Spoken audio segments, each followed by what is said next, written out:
অবাক হয়ে যেত যে বাংলাদেশে এটা এত বেশি চাহিদা, এটা একদম টাটকা বানায় তারপর সেল করতে হয়। মেয়েকে কি টাকা পয়সা দেওয়া বন্ধ করে দিছো যে মেয়ে এখন মানুষের বাসায় মেহেদি পড়ায় বা মেহেদি বিক্রি করা শুরু করে দিয়েছে? তো তখন বাবা আসলে বুঝতেছিল না যে কি বলতেছে তারা। তো বাবাই আমাকে একদম হঠাৎ ফোন দিয়ে বলে, তুমি কি শুরু করেছো? আমাকে মেহেদি নিয়ে অনেকেই অনেক কথা বলছে। পরে যখন তারা নিজেরা দেখতো যে প্রতিদিন মাশাআল্লাহ এত বেশি সেল হচ্ছে, তারাই অবাক হয়ে যেত যে বাংলাদেশে এটা এত বেশি চাহিদা।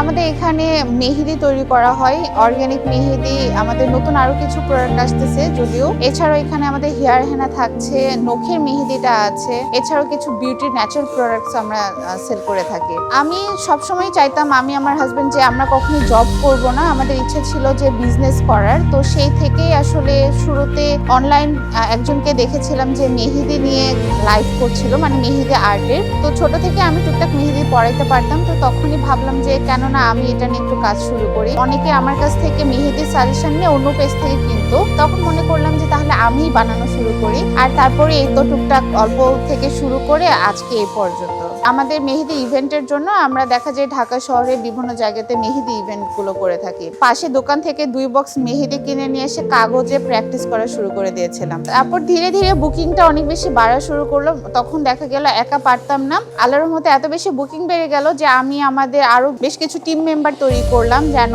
আমরা সবাই মিলে যে মেহেদি সার্ভিসটা দিতে পারি। তো আমার এটা জাস্ট জনপ্রিয়তা পেতে মাত্র 6 মাস সময় লেগেছিল। আমি নসতের স্টুডেন্ট, 7 সেমিস্টারে থাকতে একটু রেজাল্টটা ওই সেমিস্টারে একটু বেশ খারাপ করে ফেলি। তখন আসলে ওটা নিয়ে খুব বেশি ডিপ্রেশনে চলে গেছিলাম। যে তো তখন খুব মন খারাপ থেকে ভাবছিলাম যে জবটা আর করবো না, তো আমার বিজনেসটা দরকার। তো তখন থেকে আসলে চিন্তা করছিলাম যে আমাকে কিছু মানে কোন একটা বিজনেস কিছু একটা করতে হবে। সেই দিনটাতেই হঠাৎ করে সকালবেলা আমি ফেসবুকে একজনের মেহেদি আর্টের লাইভ দেখতে পাই। তারপরে মনে হলো যে আমি এটা নিয়ে কিছু কাজ করা শুরু করি। তো ওই দিনে কোনো কিছু না ভেবে আমি জাস্ট আমার নামের সাথে মেহেদি বাই, দেন আমার নাম মেহেদি বাই মিমি নামটা দিয়ে দেই। ওই দিন থেকে শুরু। ছোট্ট একটা বাটিতে মেহেদি বানাইতাম। ধীরে ধীরে দেখলাম যে না, আমি শুধু এটা চামিচ দিয়ে বিট করে পারছি না। তখন আমাকে হ্যান্ড বিটার কিনতে হইলো। একটা টাইম পরে সেল এত বেশি বেড়ে গেছিল, দেখলাম একদিনে আমার 3টা হ্যান্ড বিটার পুড়ে গেছে, কারণ এত বেশি বানাইতে হচ্ছিল। পরে ভাবলাম যে না, এটাকে এখন আমাকে একটু বাণিজ্যিক ভাবে রূপ দেওয়ার জন্য বড় মেশিনে যাওয়া উচিত। তারপরে ধীরে ধীরে এই মেশিনগুলো যাওয়া। শুরুতে এই মেশিনগুলো ছিল না। তারপর দেখলাম যে না, আমাকে এখন বালতিতে বানানো শুরু করতে হইলো। দেন এই তো বাটি থেকে বালতি, বালতি থেকে ড্রামে আজকে চলে আসছে।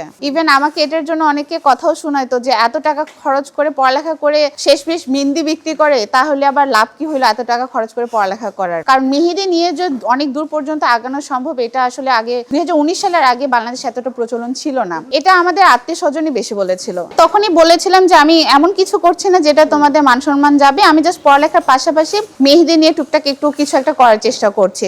আমরা স্টুডেন্ট অবস্থায় আমি আর আমার হাজবেন্ডের শুরু করা, কারণ শুরু থেকে আমাদের ইচ্ছা ছিল যে আমরা জব করব না, বিজনেস রিলেটেড কিছু একটা করব। 2020 সালে করোনা চলে আসে। তো বাসা থেকে বাইরে যাওয়ার তো এরকম কোনো অপশন ছিল না। তখনই আমরা চিন্তা করলাম তাহলে অনলাইনে আমরা এটা সেল করা শুরু করি। আমাদের মেহেদিতে কোনো রকম কোনো কেমিক্যাল বা প্রিজারভেটিভ ব্যবহার করা হয় না, সম্পূর্ণ প্রাকৃতিক উপায়ে তৈরি করা হয়, যার কারণে এটা আপনাকে মাস্ট বি ডিপ ফ্রিজে স্টোর করতে হবে। এটা ডেলিভারি হইতে 2 থেকে 3 দিন সময় লাগে। এর মাঝে মেহেদিটা নষ্ট হয় না, বাট এরপর অবশ্যই আপনাকে ডিপ ফ্রিজিং করতে হবে, যার কারণে আমাদের সব কাস্টমারই জানে যে এটা ডেলিভারি পাওয়ার পর সাথে সাথে ডিপ ফ্রিজে রাখতে হবে। এটা টাটকা অবস্থায় 2 থেকে 3 দিন ভালো থাকে, কিন্তু এরপর থেকে আর কি নষ্ট হওয়া শুরু করে। তো আমরা জাস্ট টাটকা বানিয়ে ডেলিভারি করে দেই। এতদিন মেহেদি নিয়ে কাজ করার পরে যেটা দেখলাম যে শুধু প্রোডাক্ট দেখলেই হবে না, মানুষের ভালোবাসাটা আসলে অনেক বেশি ইম্পর্টেন্ট। তো আমরা চেষ্টা করি সময়ের সাথে সাথে প্রোডাক্ট কোয়ালিটি ইমপ্রুভ করে বা কাস্টমারের চাহিদা অনুযায়ী মেহেদি তৈরি করে সবার একটা পছন্দের জায়গাতে থাকার।